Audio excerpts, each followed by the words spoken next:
अथ संकष्टनाशनं गणेशस्तोत्रम्। श्रीगणेशाय नमः। नारद उवाच प्रणम्यं शिरसा देवं गौरीपुत्रं विनायकं भक्तावासं स्मरे नित्यम् आयुः कामार्थसिद्धये।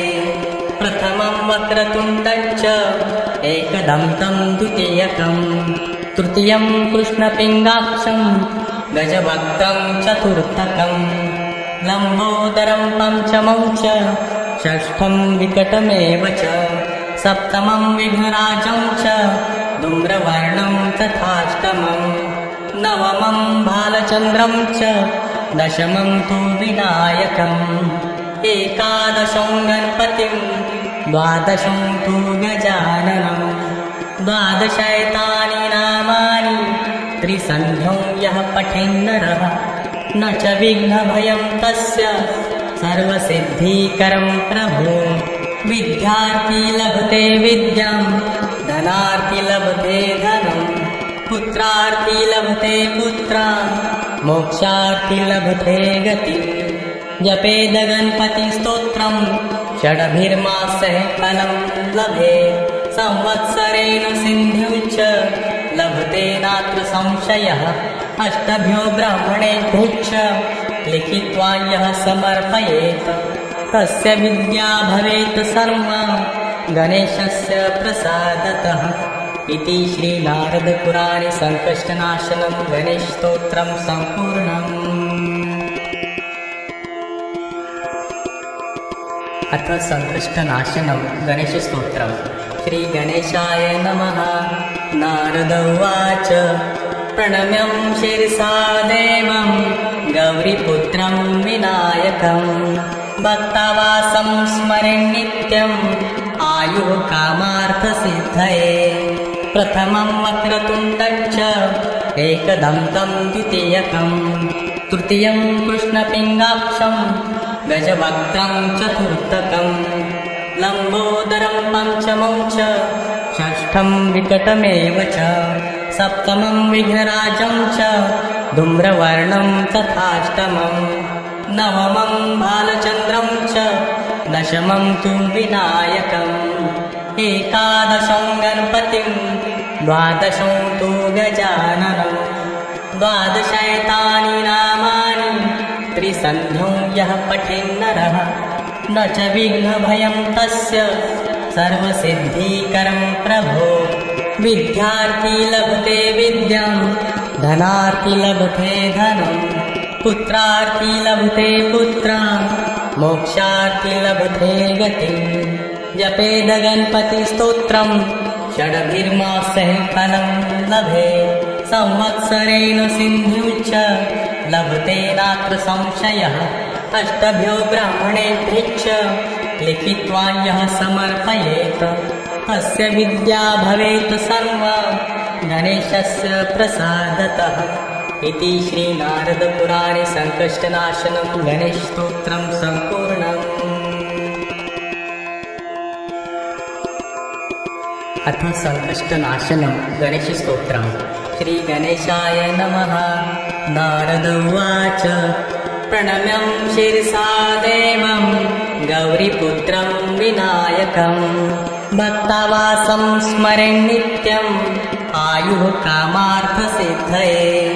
प्रथमं वक्रतुण्डं च एकदन्तं द्वितीयकं तृतीयं कृष्णपिङ्गाक्षं गजवक्त्रं चतुर्थकं लम्बोदरं पञ्चमं च षष्ठं विकटमेव च सप्तमं विघ्नराजं च धूम्रवर्णं तथाष्टमं नवमं बालचन्द्रं च दशमं तु विनायकम् एकादशं गणपतिं द्वादशं तु गजाननं द्वादशैतानि नामानि त्रिसन्ध्यं यः पठेन्नरः न च विघ्नभयं तस्य सर्वसिद्धिकरं प्रभो। विद्यार्थी लभते विद्यां धनार्थी लभते धनं पुत्रार्थी लभते पुत्रान् मोक्षार्थी लभते गतिं। जपेद गणपतिस्तोत्रं षडभिर्मासः फलं लभे संवत्सरेण सिन्धुं च लभते नात्र संशयः अष्टभ्यो ब्राह्मणेभ्यः च लिखित्वा यः समर्पयेत् तस्य विद्या भवेत् सर्वा गणेशस्य प्रसादतः इति श्रीनारदपुराणे सङ्कष्टनाशनं गणेशस्तोत्रं सम्पूर्णम्। अथ सङ्कष्टनाशनं गणेशस्तोत्रम्। श्रीगणेशाय नमः। नारद उवाच प्रणम्यं शिरसा देवं गौरीपुत्रं विनायकं भक्तावासं स्मरेन् नित्यम् आयुः कामार्थसिद्धये प्रथमं वक्रतुण्डं च एकदन्तं द्वितीयकं तृतीयं कृष्णपिङ्गाक्षं गजवक्त्रं चतुर्थकं लम्बोदरं पञ्चमं च षष्ठं विकटमेव च सप्तमं विघ्नराजं च धूम्रवर्णं तथाष्टमं नवमं भालचन्द्रं च दशमं तु विनायकम् एकादशं गणपतिं द्वादशं तु गजाननं द्वादशैतानि नामानि त्रिसन्ध्यं यः पठेन्नरः न च विघ्नभयं तस्य सर्वसिद्धिकरं प्रभो विद्यार्थी लभते विद्यां धनार्थी लभते धनं पुत्रार्थी लभते पुत्रान् मोक्षार्थी लभते गतिं जपेद गणपतिस्तोत्रं षड्भिर्मासैः फलं लभे संवत्सरेण सिन्धुं च लभते नात्र संशयः अष्टभ्यो ब्राह्मणेभ्यः च लिखित्वा यः समर्पयेत् तस्य विद्या भवेत् सर्वा गणेशस्य प्रसादतः इति श्रीनारदपुराणे सङ्कष्टनाशनं गणेशस्तोत्रं सम्पूर्णम्। अथ सङ्कष्टनाशनं गणेशस्तोत्रम्। श्रीगणेशाय नमः। नारद उवाच प्रणम्यं शिरसा देवं गौरीपुत्रं विनायकं भक्तावासं स्मरेन् नित्यम् आयुः कामार्थसिद्धये प्रथमं वक्रतुण्डं च एकदन्तं द्वितीयकं तृतीयं कृष्णपिङ्गाक्षं गजवक्त्रं चतुर्थकं लम्बोदरं पञ्चमं च षष्ठं विकटमेव च सप्तमं विघ्नराजं च धूम्रवर्णं तथाष्टमं नवमं भालचन्द्रं च दशमं तु विनायकम् एकादशं गणपतिं द्वादशं तु गजाननं द्वादशैतानि नामानि त्रिसन्ध्यं यः पठेन्नरः न च विघ्नभयं तस्य सर्वसिद्धिकरं प्रभो विद्यार्थी लभते विद्यां धनार्थी लभते धनं पुत्रार्थी लभते पुत्रान् मोक्षार्थी लभते गतिं जपेद गणपतिस्तोत्रं षड्भिर्मासैः फलं लभे संवत्सरेण सिन्धुं च लभते नात्र संशयः अष्टभ्यो ब्राह्मणेभ्यः च लिखित्वा यः समर्पयेत् तस्य विद्या भवेत् सर्वा गणेशस्य प्रसादतः इति श्रीनारदपुराणे सङ्कष्टनाशनं गणेशस्तोत्रं सम्पूर्णम्। अथ सङ्कष्टनाशनं गणेशस्तोत्रम्। श्रीगणेशाय नमः। नारद उवाच प्रणम्यं शिरसा देवं गौरीपुत्रं विनायकं भक्तावासं स्मरेन् नित्यम् आयुः कामार्थसिद्धये प्रथमं वक्रतुण्डं च एकदन्तं द्वितीयकं तृतीयं कृष्णपिङ्गाक्षं गजवक्त्रं चतुर्थकं लम्बोदरं पञ्चमं च षष्ठं विकटमेव च सप्तमं विघ्नराजं च धूम्रवर्णं तथाष्टमं नवमं भालचन्द्रं च दशमं तु विनायकम् एकादशं गणपतिं द्वादशं तु गजाननं द्वादशैतानि नामानि त्रिसन्ध्यं यः पठेन्नरः न च विघ्नभयं तस्य सर्वसिद्धिकरं प्रभो।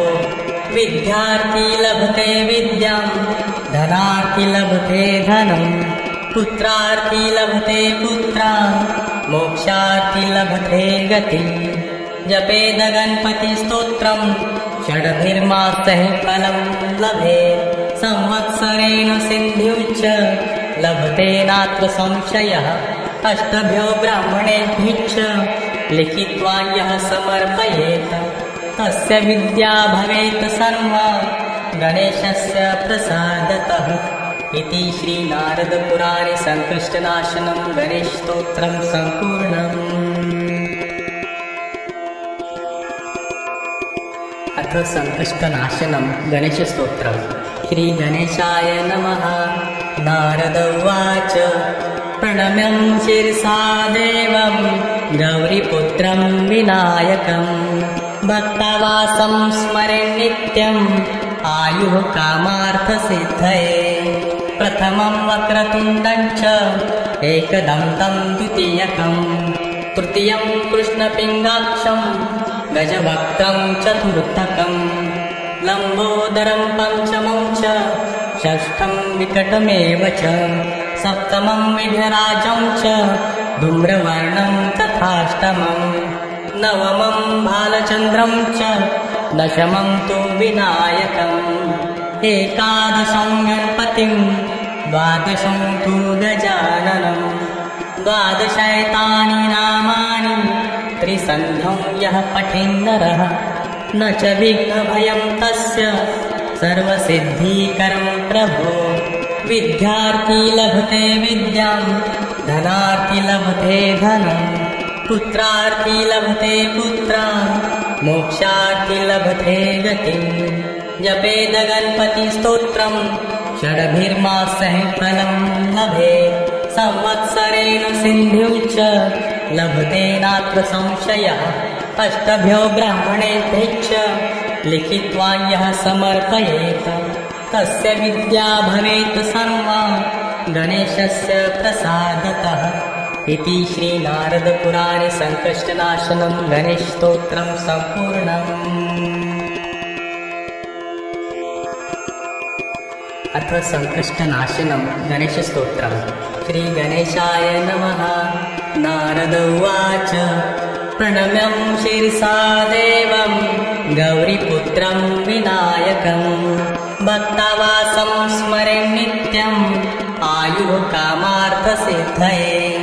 प्रथमं वक्रतुण्डं च एकदन्तं द्वितीयकं तृतीयं कृष्णपिङ्गाक्षं गजवक्त्रं चतुर्थकं लम्बोदरं पञ्चमं च षष्ठं विकटमेव च सप्तमं विघ्नराजं च धूम्रवर्णं तथाष्टमं नवमं बालचन्द्रं च दशमं तु विनायकम् एकादशं गणपतिं द्वादशं तु गजाननं द्वादशैतानि नामानि त्रिसन्ध्यं यः पठेन्नरः न च विघ्नभयं तस्य सर्वसिद्धिकरं प्रभो।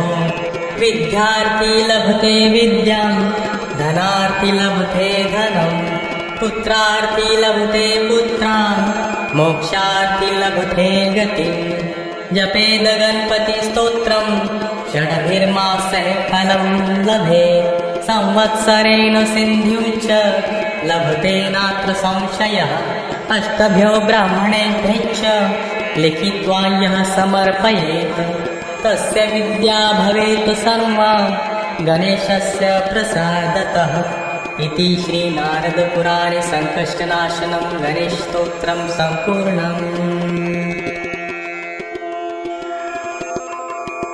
अथ सङ्कष्टनाशनं गणेशस्तोत्रम्। श्रीगणेशाय नमः। नारद उवाच प्रणम्यं शिरसा देवं गौरीपुत्रं विनायकं भक्तावासं स्मरे नित्यम् आयुः कामार्थसिद्धये। प्रथमं वक्रतुण्डं च एकदन्तं द्वितीयकं तृतीयं कृष्णपिङ्गाक्षं गजवक्त्रं चतुर्थकं लम्बोदरं पञ्चमं च षष्ठं विकटमेव च सप्तमं विघ्नराजं च धूम्रवर्णं तथाष्टमं नवमं भालचन्द्रं च दशमं तु विनायकम् एकादशं गणपतिं द्वादशं तु गजाननं द्वादशैतानि नामानि त्रिसन्ध्यं यः पठेन्नरः न च विघ्नभयं तस्य सर्वसिद्धिकरं प्रभो विद्यार्थी लभते विद्यां धनार्थी लभते धनं पुत्रार्थी लभते पुत्रान् मोक्षार्थी लभते गतिं जपेद गणपतिस्तोत्रं षडभिर्मासः फलं लभे संवत्सरेण सिन्धुं च लभते नात्र संशयः अष्टभ्यो ब्राह्मणेभ्यश्च लिखित्वा यः समर्पयेत् तस्य विद्या भवेत् सर्वा गणेशस्य प्रसादतः इति श्रीनारदपुराणे सङ्कष्टनाशनं गणेशस्तोत्रं सम्पूर्णम्। अथ सङ्कष्टनाशनं गणेशस्तोत्रं श्रीगणेशाय नमः। नारद उवाच प्रणम्यं शिरसा देवं गौरीपुत्रं विनायकं भक्तावासं स्मरे नित्यम् आयुः कामार्थसिद्धये प्रथमं वक्रतुण्डं च एकदन्तं द्वितीयकं तृतीयं कृष्णपिङ्गाक्षं गजवक्त्रं चतुर्थकं लम्बोदरं पञ्चमं च षष्ठं विकटमेव च सप्तमं विघ्नराजं च धूम्रवर्णं तथाष्टमं नवमं भालचन्द्रं च दशमं तु विनायकम् एकादशं गणपतिं द्वादशं तु गजाननं द्वादशैतानि नामानि त्रिसन्ध्यं यः पठेन्नरः न च विघ्नभयं तस्य सर्वसिद्धिकरं प्रभो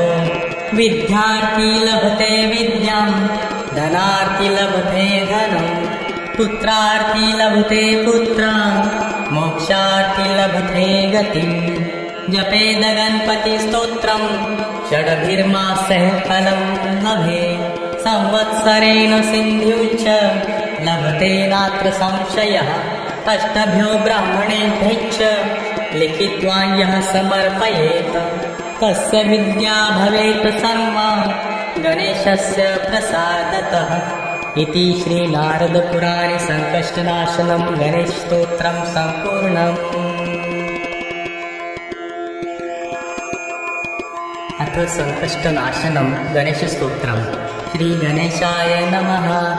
नारद उवाच प्रणम्यं शिरसा देवं गौरीपुत्रं विनायकं भक्तावासं स्मरे नित्यम् आयुः कामार्थसिद्धये प्रथमं वक्रतुण्डं च एकदन्तं द्वितीयकं तृतीयं कृष्णपिङ्गाक्षं गजवक्त्रं चतुर्थकं लम्बोदरं पञ्चमं च षष्ठं विकटमेव च सप्तमं विघ्नराजं च धूम्रवर्णं तथाष्टमं नवमं भालचन्द्रं च दशमं तु विनायकम् एकादशं गणपतिं द्वादशं तु गजाननं द्वादशैतानि नामानि त्रिसन्ध्यं यः पठेन्नरः न च विघ्नभयं तस्य सर्वसिद्धिकरं प्रभु